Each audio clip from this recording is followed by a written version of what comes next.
आचार्य सिंह जी समय समय पर कैसे कैसे उदाहरण देते हैं। एक बार की ही बात है कि जब गुरुदेव ने हम लोगों को 4-5-6 महीने देख लिया और धवला जैसे महान ग्रंथों का वो शुरुआत से ही स्वाध्याय कराने लगे, कुछ भी समझ में नहीं आता था, एक शब्द समझ में नहीं आता था।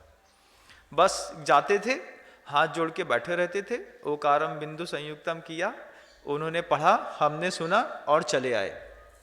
समझ में कुछ भी एक शब्द नहीं आता पुस्तक का। आचार्य सिंह जी बार बार हम लोग का चेहरा देखते रहते थे कि पीछे जो लोग बैठे रहते हैं इनको ये भाषा समझ में नहीं आती, ये आगे वालों ने अभ्यास किया है, इनको तो समझ में आती है, पीछे वालों को कुछ भी समझ में नहीं आता। आचार्य सिंह जी ने एक दिन हम लोग को सबको पास में बुलाया और पास में बुला करके गुरुजी बहुत ऊंची बात कहते हैं। गुरुजी कहते हैं, आसा नाम मनुष्याणाम काचिद आश्चर्य संखला यया बद्धा प्रधावंती मुक्तास तिष्ठन्ति पंगुवत। एक श्लोक बोल दिया, सुभाषित है, उस सुभाषित में बोल दिया एक आशा नाम की एक श्रृंखला है, बेड़ी है आशा नाम की, काचिद आश्चर्य श्रृंखला। उस आशा की बेड़ी से जितने भी मनुष्य इस संसार में बंधे रहते हैं, जब तक आपको किसी चीज से आशा रहती है तब तक यया बद्धा प्रधावंती, उससे जो बंधा है आशा से वो हमेशा दौड़ता है। आशा है तो दौड़ते हैं, आशा नहीं रहेगी तो आपकी दौड़ खत्म हो जाएगी। यया बद्धा प्रधावंती मुक्ताश तिष्ठन्ति पंगुवत। और जिसने किसी से आशा छोड़ दी उसी वक्त वो बिल्कुल पंगु होकर के, जैसे लंगड़ा हो गया है, चलने की सामर्थ्य नहीं है और चुपचाप एक स्थान पर बैठ जाता है। आचार्य सिंह जी हम लोगों को ये 2 पंक्ति सुना करके कहते हैं कि मुझे दिखाई देता है आप लोगों को समाइक करते नहीं बनती, मुझे ये भी दिखाई देता है कि आप तप में प्रवीण नहीं हैं, मुझे ये भी दिखाई देता है कि आपको पुस्तक पढ़ते वक्त कुछ समझ में नहीं आता है। शुरुआत का दौर था, उस समय की बात थी। उस समय गुरुदेव कहते हैं कि तुम्हें तप करते नहीं बनता, तुमसे स्वाध्याय नहीं आता, तुमसे जो है आपने सामायिक में तुम्हारा उपयोग नहीं लगता है, ये मैं सब देख रहा हूँ, लेकिन उम्मीद मत छोड़ देना। उम्मीद करना कि एक दिन सामायिक आएगी, एक दिन स्वाध्याय आएगा, एक दिन तप करते बनेगा। क्योंकि हमने उम्मीद छोड़ी तो यया बद्धा प्रधावंती मुक्ताश तिष्ठन्ति पंगुवत। आशा रखो अपने जीवन के अंदर कि आज नहीं तो कल, कल नहीं तो परसों। जैसे दुनिया भर के लोग हैं अपने धन को पाने के लिए बार बार उसके पास जाते हैं, ऐसे ही बार बार सामायिक के पास जाओ, स्वाध्याय के पास जाओ, पुस्तक के पास जाओ, तप के पास जाओ, संयम के पास जाओ, विनय के पास जाओ। आज नहीं मिलेगी तो कल मिलेगी, कल नहीं मिलेगी तो परसों मिलेगी, लेकिन मोक्ष मार्ग पूरा का पूरा आशा पर टिका हुआ है बंधु। आप लोगों को सिर्फ एक आशा है घर के अंदर, कोई आपका पैसा मार तो ले, आप उसका कभी चेहरा नहीं भूल सकते, बाकी आप सब भूल जाएंगे। यहां गुरुदेव कहते हैं कि दुनिया में, संसार में रहने पर तो आपको सिर्फ एक चीज के लिए पीछे भागना था, यहां पे आपको कई चीजों की आशा जीवन में कभी भी नहीं छोड़नी है, कभी भी नहीं छोड़नी। कभी भी साधु ने सामायिक की आशा नहीं छोड़ी। आज सिद्ध नहीं हुई तो कल होगी, कल सिद्ध नहीं हुई तो परसों होगी, परसों सिद्ध नहीं हुई तो नरसों होगी, हो जाएगी। हम उसके लिए निरंतर प्रयास में रहते हैं। स्वाध्याय में कई बार कुछ समझ में नहीं भी आता है, लेकिन गुरुदेव कहते हैं विनय भी हो रही है, आप उनकी भक्ति और बहुमान भी कर रहे हैं, उनकी पूजा प्रशंसा और पूछ भी रहे हैं, आज नहीं तो कल आपको वो चीज भी सिद्ध हो जाएगी। आज नहीं हो रही है, लेकिन गुरुदेव कहते हैं हो जाएगी। जीवन में जब कुछ भी नहीं बचता, साधु जीवन में भी कई बार ऐसा लगता है कि इतने दिन हो गया है करते करते, उसके बाद भी किसी चीज की सिद्धि नहीं हो रही है, उस समय भी गुरुदेव कहते हैं जीवन में जब कुछ भी नहीं बचता उस समय एक चीज बचती है अपने हाथ में, जिसका नाम पुरुषार्थ है। बाहर की हर चीज चली गई, कुछ चीज है, और आशा का एक उदाहरण मात्र गुरुदेव ने हम लोग को दिखाया। गुरुदेव ने कहा कि एक राजा था और उसके मंत्री ने कोई भ्रष्टाचार कर दिया, तो भ्रष्टाचार करने पर उसको मृत्युदंड मिल गया।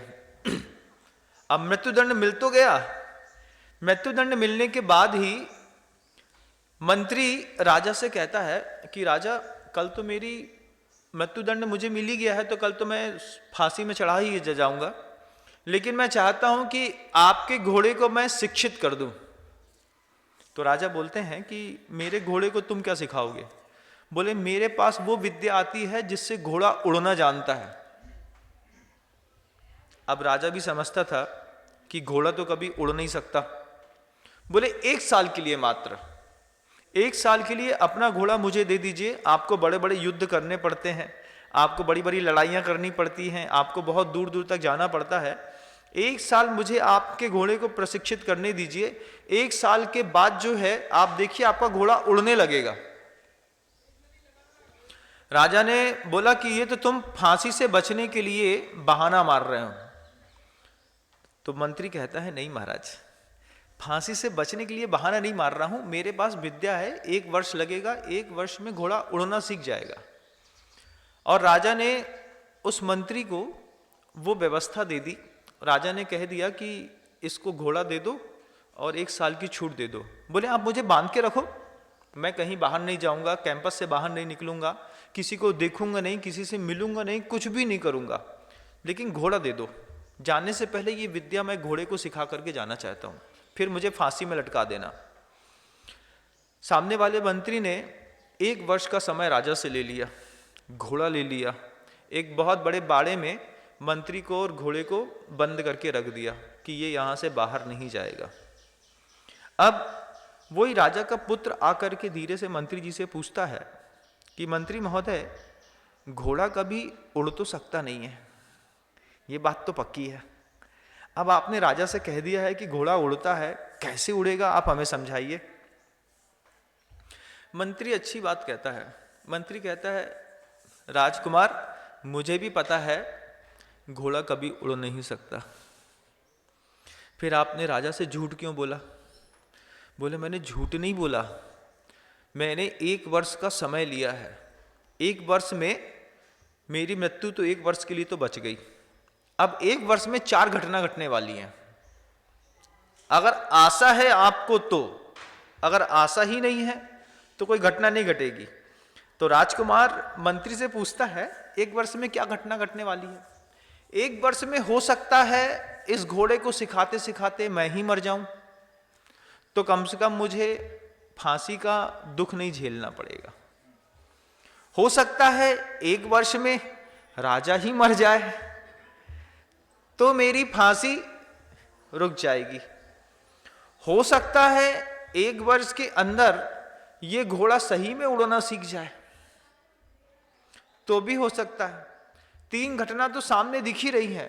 और ऐसा भी हो सकता है कि 1 वर्ष के अंदर मैं इसको सिखाऊं और सिखाते सिखाते घोड़ा ही मर जाए। घोड़ा भी मर सकता है, मैं भी मर सकता हूं, राजा भी मर सकता है, और चौथी बात है कि घोड़ा उड़ना भी सीख सकता है। तो राजकुमार उस मंत्री का उत्तर सुनकर के पूछता है, आपको क्या लगता है? तब मंत्री भी वहां पर यही सुभाषित रत्न को कहता है कि आशा नाम मनुष्याणाम काजित आश्चर्य संखला यया बद्धा प्रधावंती मुक्तास्तिष्ठन्ति पंगुवत, कि जिसके जीवन में आशा है उसको दुनिया की हर चीज मिलती है। मुझे अंदर से आशा थी तो मुझे 1 साल की जिंदगी मिल गई। अब 1 साल में क्या क्या घटनाएं घट सकती हैं, क्या हो सकता है, हमको नहीं पता बंधुओं।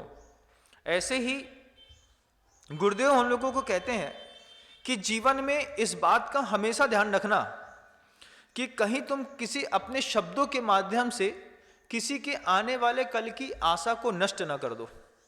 और उदाहरण भी दिया, रास्ता चलते हुए कितने सारे हाथी दिखते गुरुदेव को, कितने सारे हाथियों को देखते हुए गुरुदेव ने एक उदाहरण दिया।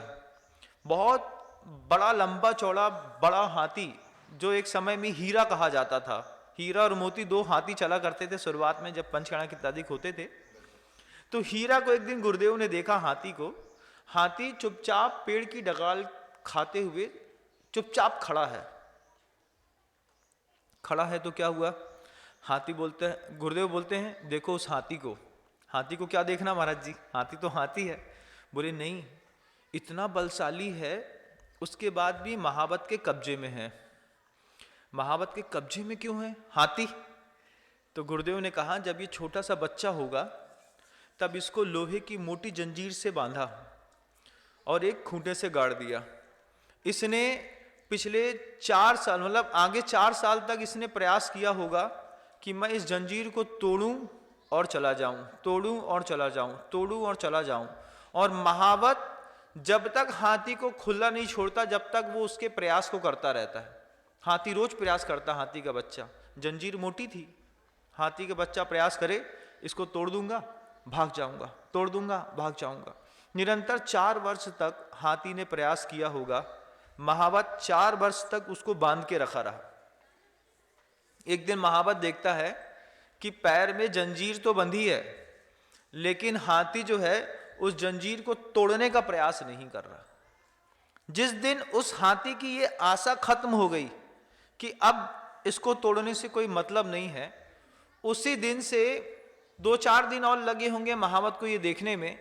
जब महावत ने ये देख लिया कि हाथी ने अब पैर चलाना ही बंद कर दिया है, इसने अपने पुरुषार्थ को ही खत्म कर दिया है, उस दिन महावत ने उसकी जंजीर खोल दी।